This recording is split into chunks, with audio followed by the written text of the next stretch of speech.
and gentlemen. Welcome to the 7-Figure Fashion Business Podcast, where we talk about the fashion industry and how to get your fashion business to 7 figures. From manufacturing strategies, cut and sew designers, to fashion hot topics and the latest fashion trends, I'm your host, Monica Monique. And I'm your host, XYZ.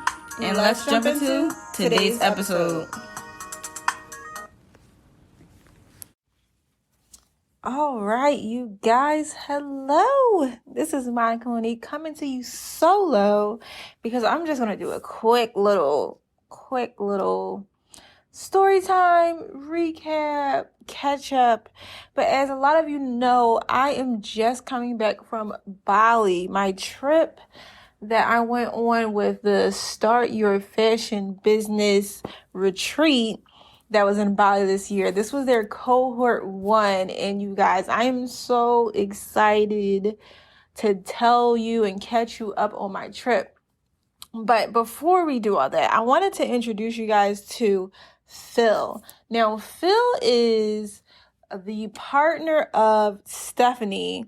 It's their company together, though, and they both have done a great job with this academy, and they have over 400 members, and it's a fashion academy where you learn everything you need to know to start your fashion brand and feel like you have success. They teach you manufacturing, marketing, brand building, all of the things that you could ever think of that you need to feel secure in starting your fashion business. Now, I was invited to be there as a guest speaker, and I hosted a workshop called Pre-Order Paid the Way. Now, my workshop was about how you can get pre-orders in order to fund your manufacturing, fund your projects, fund your store. But basically, it was about how you get these pre-orders in order to feel more financially secure. You know, it's really hard to make a collection, get everything manufactured, get all the inventory, and then not be quite sure if customers are going to buy it. You know, it's a financial risk to pay first and get the money later because you never know if that money is going to come. So I prepared pretty diligently for the workshop and was kind of nervous, to be honest, about how that would go. Because I had put together a new workshop for this retreat in particular. I wanted to make sure that the women who were coming for that week, you know, they were coming for the week to learn everything from A to Z, but kind of in a strategic, fast-paced way. You know, they put together a really good retreat where you kind of felt like you got a little bit of this, a little bit of that, but still needed to go back into the curriculum to dig a little deeper. But you got to really build connections with fellow designers and brand owners that were coming to learn the same skills as well. And you kind of left the retreat feeling like, wow, I have a group of people that I can lean on throughout the process. I've had this beautiful vacation experience, but I've also learned these quality skills that are going to help me reach my business goals, entrepreneur goals, financial goals, and so forth.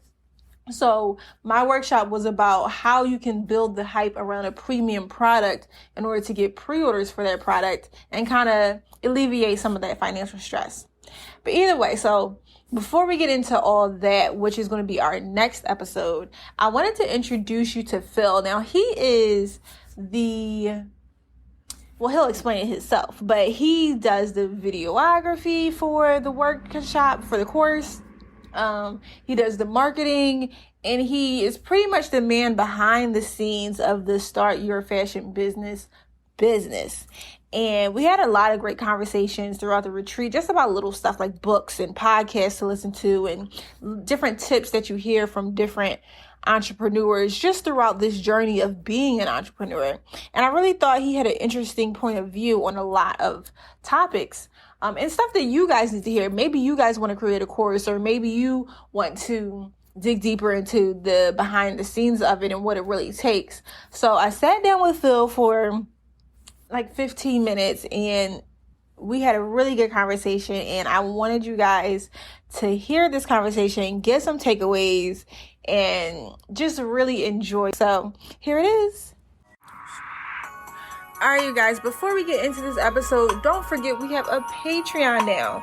Go to patreon.com/7figure fashion business to find exclusive content, what we're doing in our everyday lives, in our businesses, and our branding, and teaching you some of those skills too. Go ahead and head over to patreon.com. And all right, you guys, let's get into the episode. So I really wanted to talk to you because we had like a couple cool conversations just over dinner or breakfast, and you kind of got into, you know, like even having this school, you know, coming up with the idea in 2020, and Steph said it was your idea. Yeah.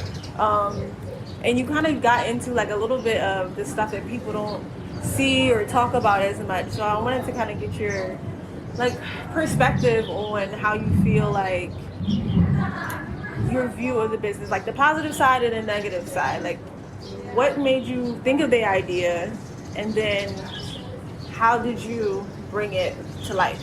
Yeah, so it basically started, I was doing a marketing course, and Steph started like a TikTok about like sharing fashion tips, and she got really good feedback, and she often complained that like her manufacturing clients didn't really know because they were not educated enough. Okay. And then I was taking this course, and then I was like, maybe just we should do a course. Yeah. Like, you teach how to start a fashion brand. So we outlined it, and we just started. Like we basically reverse engineered from the course that I was watching. Okay. Checking what platform they use, how they kind of like structured it, and then we kind of really like reverse engineered. So we outlined, and then she wrote basically each module. And then we recorded the module, I edited it in the background, I already knew how to do websites. Okay. So it was good that we didn't know exactly how much work it is. It was good that you... Because we went in with this kind of like beginner mind, which I think is very helpful. I agree. And she already, like, she's very good at building brands. It's basically my first brand that I've ever built. Okay. So we started early. We started early, like, promoting it. Started early building, like, an email list and everything. Okay. Did you get that from the marketing course that you were watching? Or did you just say, like, oh, let's just start collecting emails? She knew from the beginning, like, okay. Like, we kind of, like, knew from the beginning we need emails. Yeah. So we had like a simple landing page up at the beginning, like sign up to the waiting list, and then we sent out mailers here and there. And we started, I just checked this, we got the domain up in like June. Of 2020? Yeah, we registered it. Okay. And then we probably had the first landing page up probably like in July or something. Okay. And then we also posted on Instagram. Slowly, and just like had literally like one page to collect emails, and then once before we launched, like we started blasting more emails, and then had like the launch. And then the paid ads just came later. Yeah. So you used your marketing course not just for marketing, but to also kind of be like your layout of how a course should be. Yeah, we literally like reverse engineer. So like how are they doing it? How are they doing like the whole funnel? Yeah. They're like, okay, I bought it. What's happening next? How do I get access? How is it like roughly structured? But I think that's what so comes with it. That's really interesting though, because you didn't take a course on building a course. You took a course on marketing and built a course. Yeah, we checked the product. It's like, okay, why does he do that? Okay, he does it because of this. And then it's like, how can we implement it? And it's not copying, it's literally just seeing of like, how does this person do it? Why do they do it? And we took a lot from it in terms of like, we use the same platform now, and we just built it from there. Do you feel like, so I always say it was good that I opened my store delusional. I always say that because I'm like, if I had known that I wasn't going to get like bigger sales or stuff for a year or two, then I probably would have never opened. So you kind of said the same things, like you're glad that we didn't know how much work it was. Yeah. Because maybe we wouldn't have started if we knew. So how much work is it? Like, what is the work that you feel like people don't know how much time this particular thing takes? So it took her quite a bit to like just write the whole thing. And then recording. So we first had to figure out how do we record it with like her face, and then switching to presentation, and then audio. Because I never edited a video before in my life. In your life? No. So I literally like, I just like thought of like, okay, how would I do it? So we tried it. It worked. Then we like got a little setting. At the beginning, she made like a lot of mistakes. So it was like cutting it. And sometimes she has good days and it's less to edit. Sometimes she had bad days, then there's more to edit. Yeah. And roughly like, it takes like, if the video at the end is like an hour, it probably takes like 3 hours to edit. 3 hours to edit a 1 hour video? Plus minus, depending on how good of a day she had. Okay. Is it just you three? You, Dinda, and... At the beginning it was just Stephanie. Just Steph and you? Yeah, I think for a year and a half. Okay. So I was doing all the tech stuff, the editing, but once you have it, it's done. It's done. Yeah. So I'm doing the website, then I did the Instagram content. Okay. And then we found Dinda. At the beginning she was part-time, now she's full-time. Okay. And I think also at the beginning, if we knew, like, I think a lot of people underestimate how long it actually takes. Yeah.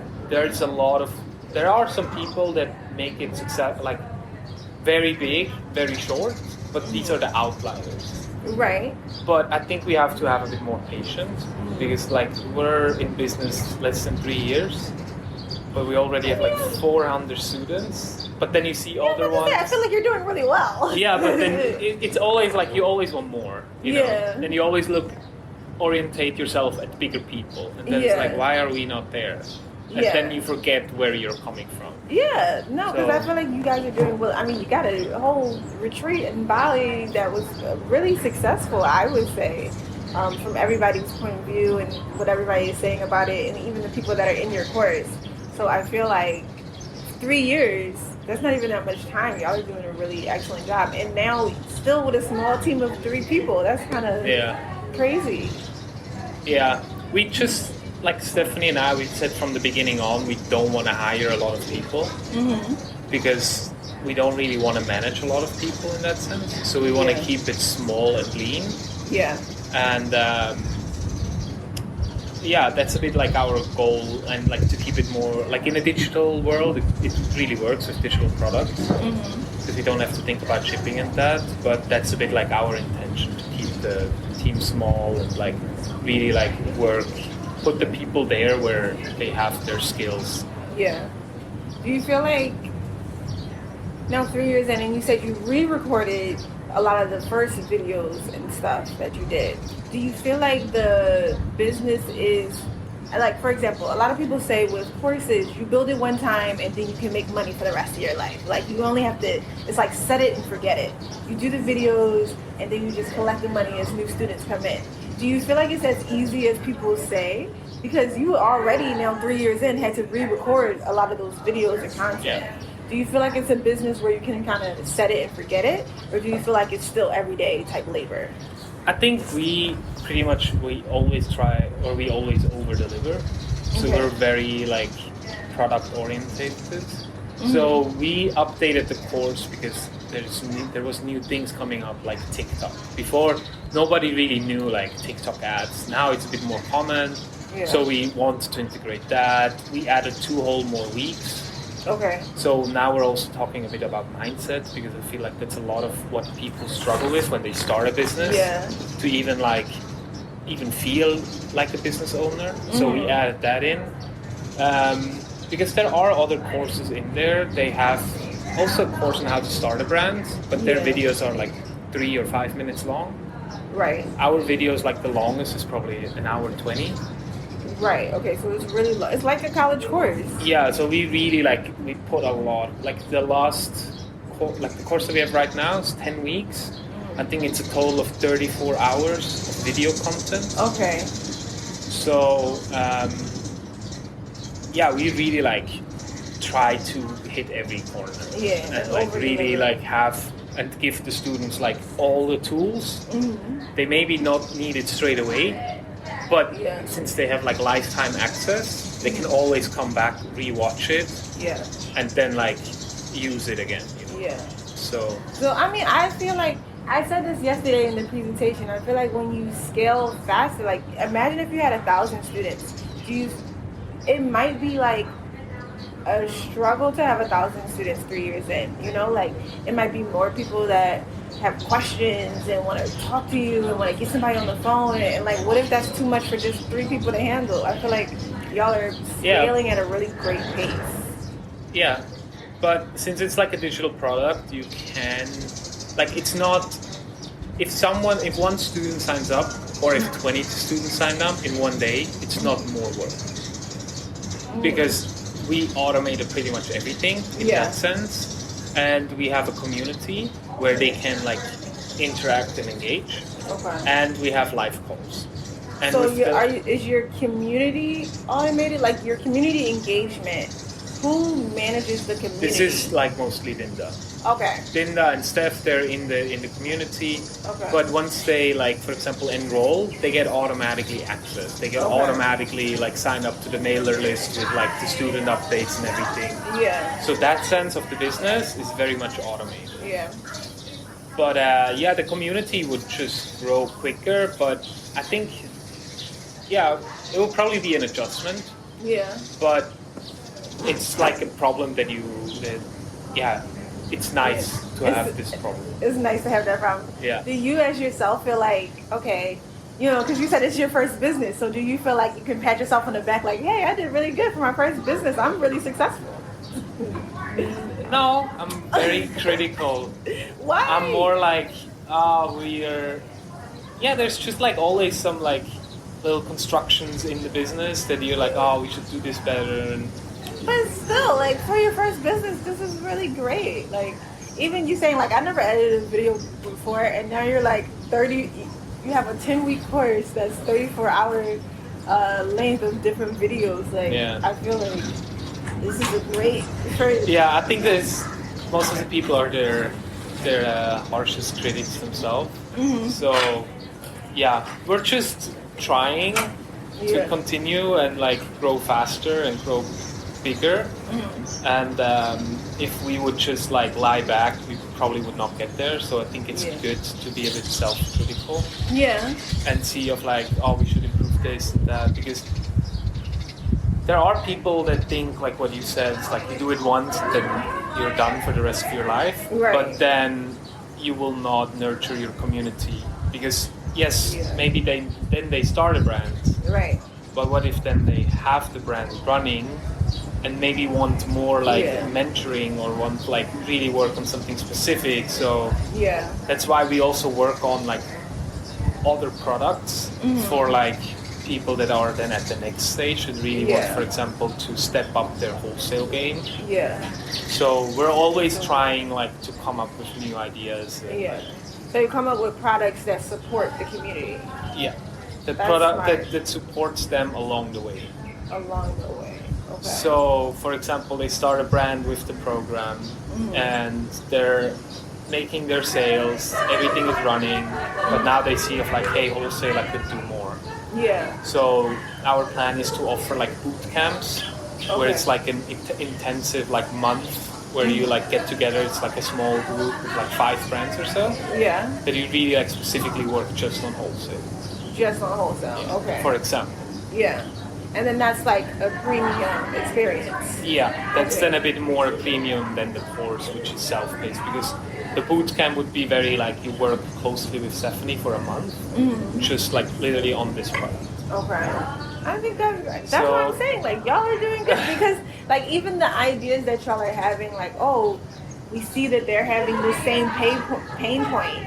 So let's create something for that. Now that we see this over and over again, and then we can help these people in even a more strategic way. No, for us it's very much like a long term. Like that's why we think so far ahead, because we want like to be around in like the next 20 years and to really grow it big. I'm about to say, because would you ever do like a course at a school? Like I could see that for you guys, like, like on a bigger scale, like it could be a program that's offered at Harvard or whatever. Like they like accept online courses now. But then if you're doing it at Harvard, then it's again like you have like those high college tuitions. Yeah, but I'm saying the college pays you for your course to be included in their program. Yeah, which would be, of course, nice for us, but then we kind of like cut out a lot of people again because they cannot afford Harvard tuitions. That's true. So it's like, that is true. Do we need to go the route of traditional education, or can we go basically the route of people finding it themselves, and like it's a different price point because in Harvard, how much do you pay for the prestige of the name? Yeah. So, because I see this like more as a bit of a future, that like people will just learn themselves what interests them, and do you really have to be, like even colleges do stuff online. Yeah. So, yeah. No, we really plan with SYFB to be around for the very long term. Okay. And to grow bigger and have more like in-person events then. And like also meet more people. Yeah. Like meet more of the students, because it's a really cool exchange. Yeah. It's a beautiful exchange. And I feel like the resort, the vacation retreat was a really good view of what the company is about. You know, I feel like it was reflected very well that you, Dinda, Stephanie, even the staff, you know, and like maybe like you choosing this location was because it gave the same energy that you wanted your students to feel during this experience. I feel like everything is a reflection of the people that you are, and it's like beautiful to see. Yeah, thank you. Yeah. And you're a really good interviewee. Yeah, because there's no camera.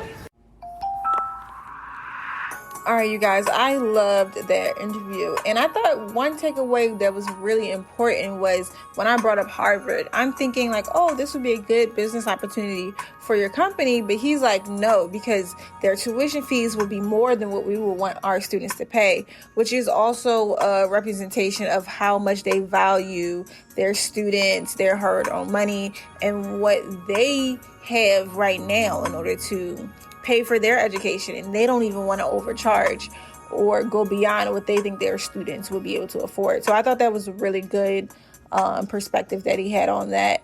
In our next episode, I'll be sharing some clips of the pre-order your way to paid workshop. Not the whole thing, that will be on Patreon exclusively, but definitely some clips in it. So stay tuned for that, and I'll see you next week.